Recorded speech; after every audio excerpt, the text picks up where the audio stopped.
Ho letto millanta storie di cavalieri erranti, di imprese di vittorie, dei giusti sui prepotenti, per starmene ancora chiuso coi miei libri in questa stanza, come un vigliacco ozioso, sordo ad ogni sofferenza. Del mondo oggi più di ieri domina l'ingiustizia, ma di eroici cavalieri non abbiamo più notizia. Proprio per questo Sancho c'è bisogno soprattutto di uno slancio generoso, fosse anche un sogno matto. Vammi a prendere la sella, che il mio impegno ardimentoso l'ho promesso alla mia Della, Dulcinea del Toboso.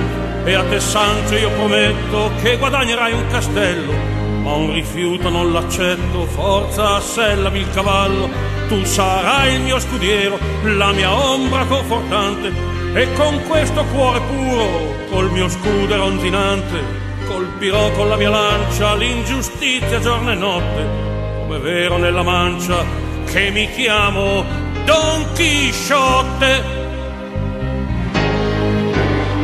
Questo folle non sta bene, ha bisogno di un dottore, contraddirlo non conviene, non è mai di buon umore, è la più triste figura che sia apparsa sulla terra, cavaliere senza paura di una solitaria guerra, cominciata per amore di una donna conosciuta, dentro una locanda ore, dove fa la prostituta. Ma credendo di aver visto una vera principessa, lui ha voluto ad ogni costo farle quella sua promessa.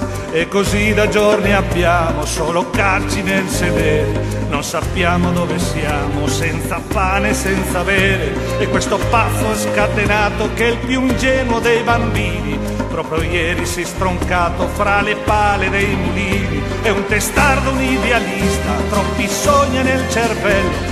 Io che sono più realista mi accontento di un castello, mi farà governatore, avrò terra in abbondanza. Quanto è vero che anch'io ho un cuore e che mi chiamo Sancho Panza. Salta in piedi Sancho, è tardi, non vorrai dormire ancora, solo i cinici e i codardi non si svegliano all'aurora, per i primi indifferenza e disprezzo dei valori, e per gli altri riluttanza nei confronti dei doveri. L'ingiustizia non è il solo male che divora il mondo, anche l'anima dell'uomo ha toccato spesso il fondo.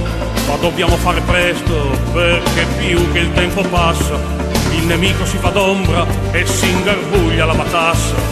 A proposito di questo, farsi d'ombra delle cose, l'altro giorno quando ha visto quelle pecore indifese, le attaccate come fossero un esercito di mori, ma che alla fine ci mordessero oltre i cani anche i pastori. Era chiaro come il giorno, non è vero mio signore, io sarò un codardo e dormo, ma non sono un traditore. Credo solo in quel che vedo e la realtà per me rimane il solo metro che possiedo, come è vero che ora ho fame.